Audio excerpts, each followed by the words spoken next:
independent. It the sitters, as it the sitters, am I independent? As independent. It the sitters, as it the sitters, am I independent? Oh my dunyekune. Ẹ̀yin ọmọ ìran mi, wọ́n ti rojọ́ mọ́ yín o. Wọ́n ti rojọ́ mọ́ ẹ̀yin Sáúdánà, ọmọ ìran Yorùbá, ẹ̀yin ni mo bá lọ́rọ̀. Wọ́n ti rojọ́ mọ́ yín, àwọn Nọ́dánà ti rojọ́ mọ́ yín. Wọ́n ní kò sí jihadist ní nọ́ọ̀tì ní ìgbà kankan. Wọ́n ní kò sí kidnapping ní north tẹ́lẹ̀tẹ́lẹ̀ rí. Ẹ̀yin Sáúdánà, wọ́n ní ẹ̀yin lẹ bẹ̀rẹ̀ sí ní start jihadist, tẹ́ bẹ̀rẹ̀ sí ní practice jihadist, tẹ́ dẹ̀ bẹ̀rẹ̀ sí ní ṣiṣẹ́ kidnapping, tẹ́ kó wá sí north táwọn Nọ́dánà tán lẹ́nu ẹ̀ látara yín tó wá escalate. Nǹkan tí àwọn Nọ́dánà sọ nìyẹn. Nǹkan tí àwọn Nọ́dánà sọ nìyẹn, onírọ́ ni mo pa. Wá fẹnu ara ẹ̀ kó wá fi etí ara ẹ̀ àtọ́jú ara ẹ̀ kó fi gbọ́ kó sì fi rìn. But what I will not agree with you is criminality is everywhere. Everywhere. In fact, we never heard of kidnapping and armed robbery. It came to us in the north from the south. It was creeping slowly, and it corrupted our people, and they are doing it now. As long as the north still believe in Al-Majiri, it can never end. They know what they are doing. They cannot deceive us again. In the first place, who told you not to educate your people? Was it me? Nigeria had independence in 1960. All of us were here. You decided to choose whatever you want to choose. And now you want to blame us for your problem. Do you not have the capacity to give your people free education like Awolowo? The Igbos never had any free education. So, why are you not telling us that if you let them uneducated? I don't get it. You don't feel that you have this entitlement mentality. Is it our fault that this is not happening in your area? You people should go home and think. Yes, you created this problem. Don't run away from it. Let me ask you. Why are they spreading all over Nigeria? Why are they spreading? Okay, let me ask you. Do you think there are no kidnappers and criminals in the southeast or the southwest? Sir, listen. If what is going on in the southeast is the same thing that's going on in the north, in fact, it's like there will be peace in Nigeria. All right. Thank you very much. There will be peace in Nigeria. Thank you very much. But on your comment on education, I tend to agree with you that our leaders really has failed the nation because they have not concentrated on education. Everybody is after himself. I agree with you that one. I confess. During Jonathan, we brought mercenaries. They were about to finish Boko Haram. But because of our complacency and personal aggrandizement and personal interest, we asked them to go back. And we are still battling with the issue. I was in Borno State as a member of the State House of Assembly when the mercenaries were in Borno. They were less than 30. They operate in a place like this. Everybody with a laptop before him, observing what is happening in the bush. The moment they discover an enclave, they will be able to identify how many weapons do they have, what kind of weapons are they using, how many AK-47 do they have, how many explosives do they have. They will take only 3 or 4 people in a chopper, go and clear everything. They will snap pictures before clearing them and bring back speed. We are about to finish it. And because of interest, personal interest, that if we allow mercenaries to finish this thing, we are not going to get anything. How much was the bill given by the mercenaries? Even Russia is employing mercenaries to fight for them, isn't it? Are we stronger than Russia? Is there anything wrong if you can bring somebody that can fight for you? There's nothing wrong in that. Ṣé video yẹn? Ṣé o gbọ́ nǹkan tí GUMI sọ on behalf of gbogbo northern leaders? Ó ní àwa Southerners, àwa la bring kíni, la kó jihadist, la bẹ̀rẹ̀, àti kidnapping, àti all sort of criminals don't practice in the whole of Nigeria. Ipe, the Southerner brought it to the northern part of Nigeria. That the northern part of Nigeria inherited it from the Southerner. Only any Southerner and you go on jihadists. If you like, keep quiet there. Ẹ má sọ̀rọ̀. Nǹkan tí oníkálùkù bá sọ oní gbogbo àgbáyé máa gbọ́. Ẹ jókòó síbẹ̀ kẹ́ máa sọ wípé torí Tinubu ó jẹ́ ọmọ Yorùbá, irọ́ ni o. Má dá wọn lóhùn anybody tó bá wá bá ẹ o sọ pé o ti gbọ́mọ́ tinú ẹ o. It is about your life. Àsìkò tó o lè jẹ́ kí èmi àti ẹ ká bọ́ síta ká dùdì ní ìfù ká ráyé gbélélé.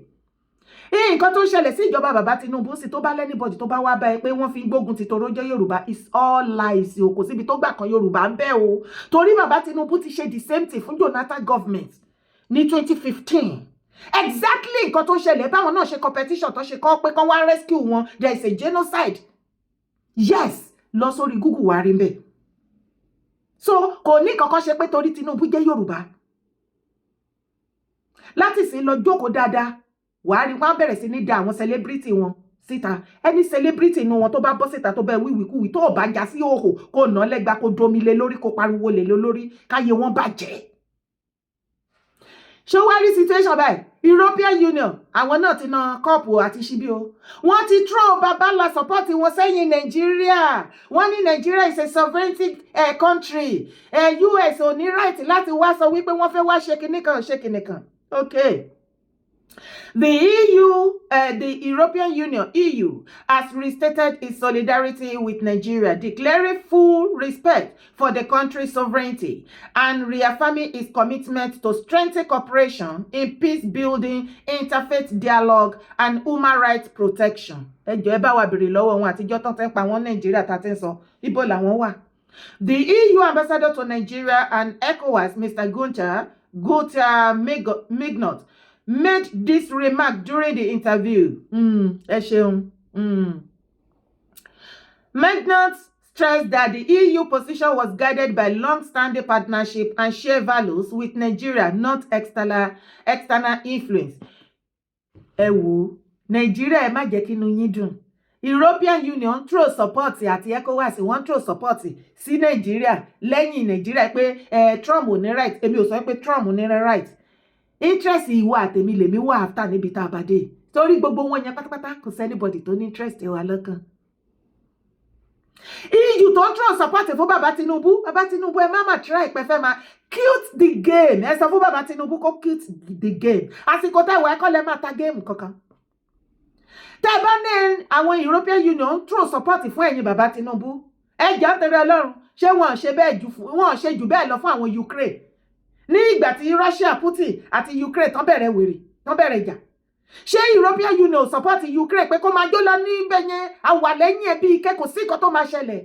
Ukraine ló yàtà tó ń súfèé fúnra wọn sìn yìí o. Lóòótọ́ wọ́n sanction Russia.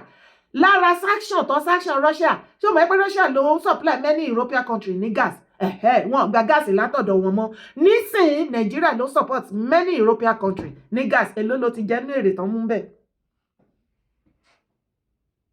Ṣé nǹkan kan ti wá ṣèǹjì? Ṣé ó ti ní kógun Russia àti Ukraine kó stop? Mo kàn fẹ́ kó mọ bí game ṣe ń lọ ni o. Tún jẹ́ sáré gbé ẹ débì kí tó gbé next video wọlé. Wá farabalẹ̀ kó gbọ́ àlàyé. EU and Africa response to Trump's protection. Trump's protectionism and China's dominance are putting Europe under pressure. Ọmọ ẹ pé mo gbé fídíò kan jáde lánàá wípé tí a bá wà very careful, tí bàbá Tinubu ò bá cute the game, Nigeria ma become a battleground fún àwọn Western world. Bẹ́ẹ̀ ni mo sọ fún yín. Ṣé ti rí? Trump lóhun bọ̀. China náà wọ́n throw support pẹ̀lú Tinubu. US ò ní right. Ṣé mo pé àwọn méjèèjì ti bára wọn jà tẹ́lẹ̀. European Union náà ti throw support pẹ̀lú Nigeria say it is all about nǹkan tí gbogbo wọn jọ máa gain. Ṣé o ń gbọ́ nǹkan tó ń sọ bí? Trump's protectionism and China dominance are putting Europe under pressure. But instead of falling back into old partners, there is a new opportunity, a strong partnership with Africa, shared interest, economic opportunities, and geopolitical necessity are bringing the two continents closer together. Can Europe chart the right course?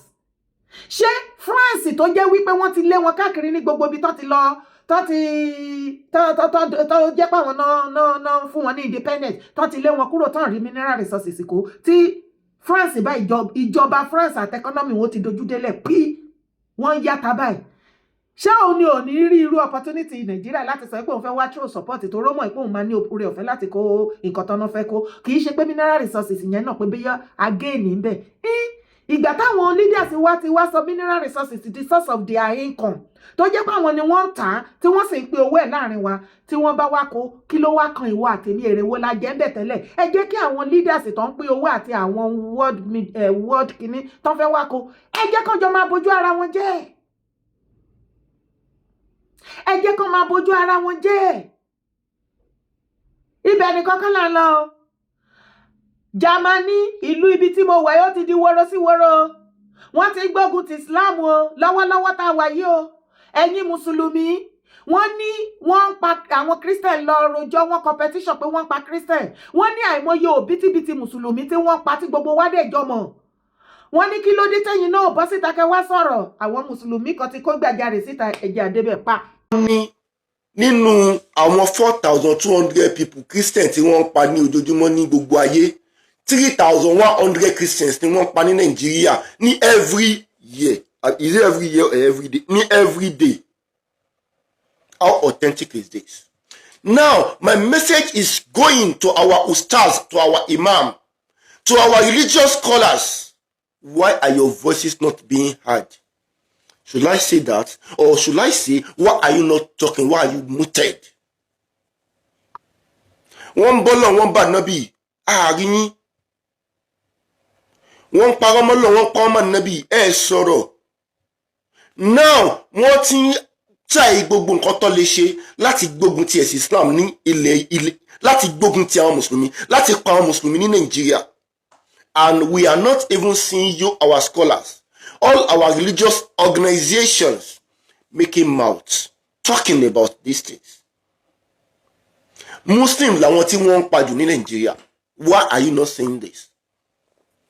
Ní 2012, wọ́n blow Kano Central Mosque. Ní ọjọ́ Jumu'ah, over 200 people ní wọ́n kú ní Kano Central Mosque. Why are you not saying this on your Jumu'ah pulpit? Why tẹ́ ẹ̀ máa sọ tẹ́ bá ń ṣe wáàsí Jumu'ah pé wọ́n ń pa àwọn Mùsùlùmí lágbàáyé? Ní Borno, it is predominantly Muslim states.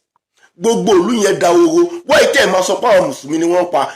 The government of Chad on Monday announced the immediate closure of its border with Nigeria, attributing it to security concerns following reports of US military plans to invade Nigeria over killings of Christians in the country. Military sources in N'Djamena, which houses the headquarters of the multinational Joint Task Force, confirmed on Monday that President Mahamat Idris Deby of Chad ordered a complete military lockdown along the Nigerian border. This is after intelligence suggested that terrorist elements from northern Nigeria were preparing to flee into Chadian territory. The sources said the Chadian army has been placed on full alert, with troops and armored vehicles deployed across key border corridors linking the two countries. Gba video brother wa yẹn. Ó ní kẹ́yìn Mùsùlùmí ká ẹ ṣe kíni ká ẹ bọ́ síta. Ká ẹ ṣe kíni ká ẹ bọ́ síta ká ẹ speak out. Ìwọ náà wo iye ọdún tá ti jọ speak out online tá à ń pe àwọn people wọ́n rò pé à ń attack wọn pé bí a hate wọn ni tá a ṣe sọ wípé kán sọ òótọ́ ọ̀rọ̀. Yes, gbogbo wa la mọ̀ ọ̀nà ó gbé kìí ṣe Christian nìkan ni wọ́n pa Nàìjíríà. Àìmọye Muslim innocent soul tí wọ́n ti pàdánù. Kí ló dé tẹ́yin Mùsùlùmí tẹ́ jẹ́ sheikh chief imam tẹ́ ń bára yín jà irú Adépọ̀jù yẹn tán ló ní case almost 600 cases tó ń gbé ọmọ Mùsùlùmí ẹgbẹ́ ẹ̀ lọ sí court lójoojúmọ́. Ìjọ́ wo lẹ rí gbogbo wọn tí wọ́n condemn jihadist wọn ò lè sọ̀rọ̀. Wọ́n ṣe bẹ́ẹ̀ ni wípé wọ́n ti gé wọn létí lọ wọn ọ̀gbọ́n kankan àbòsí pa yín. Kí ló dé tó rèé pé wọn lè sọ̀rọ̀? Nítorí pé wọ́n jẹ́ Mùsùlùmí kan náà, wọ́n jọ ń ṣe ẹ̀sìn kan náà.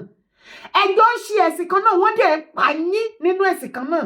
Ẹ̀ẹ́dẹ̀ lè sọ̀rọ̀ wípé ẹ má pa wá mọ́, lóòótọ́ la jọ jẹ́ Mùsùlùmí àpààyàn. Ṣùgbọ́n nítorí pé ó ti jẹ́ pé ẹ̀sìn ti pa yín pọ̀, àwọn Akéwùgbà Gold, àwọn Labib, ẹ máa bá mi dárúkọ gbogbo wọn.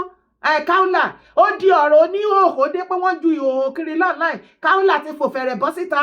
Ó ti ní òun o tóun bá wà lórí ọkùnrin àbọ́kùnrin wà lórí òun o tó bá gbé ìbọn sórí òun á sọ pé kán yìn.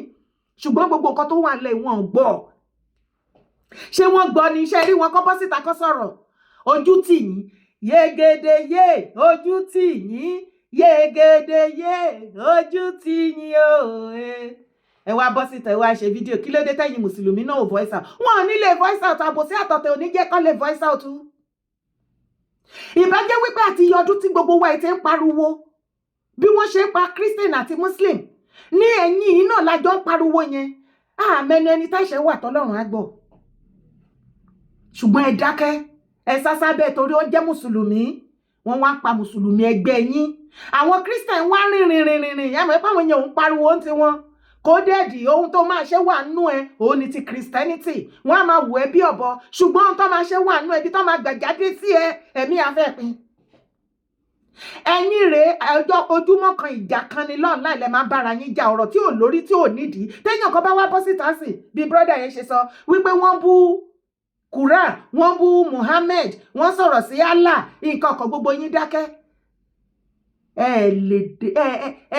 lè bọ́ síta ó ní kẹ́ wá jà torí wọ́n sọ̀rọ̀ sí Quran wọ́n sọ̀rọ̀ sí Allah ṣùgbọ́n tó bá jẹ́ yẹn ni gbogbo wa la mọyì èèyàn tẹ́tí làmẹ́wọ̀n ṣùgbọ́n àwọn ọmọ innocent soul tẹ́jọ jẹ́ mùsùlùmí ẹgbẹ́ yín tí wọ́n pa lápapọ̀ tó pa nípa burúkú àti pé kẹ́ speak on their behalf for justice and condemn that act ó dìṣòro fún yín nítorí pé gbogbo yín lẹ belong sínú gbogbo kọ́kọ́sì àwọn nọ́dánà nítorí owó tí gbogbo yín fẹ́ lọ gbà ní Saudi tẹ́ máa sọ wípé ẹ fẹ́ máa tan ìmọ́lẹ̀ mùsùlùmí káàkiri àgbáyé ẹ fẹ́ fọ̀sẹ̀ sí Nàìjíríà lọ́rùn ẹ fẹ́ kọ́ mọ́ṣáláṣí ẹ fẹ́ fún wọn ní scholarship ẹ fẹ́ ṣe kíní kan tẹ́ bá dẹ̀ gba gbogbo owó yẹn tán ẹ fi ìyẹn rí ìṣe ara yín ni tá bá wá rí yín tẹ́ ń gun mọ́tò bẹ̀m̀bẹ̀ tẹ́ ń kọ́lé mansion tẹ́ ń ṣe oríṣiríṣi tẹ́ ń yọ bí ọjọ́ wọn rò pé bẹ́ẹ̀ náà lẹ́mọṣẹ́ ṣe wọn ò mọ̀ wípé orí wọn ẹlẹ́dàá gbogbo wọn lẹ lọ fi ń gbowó ní Saudi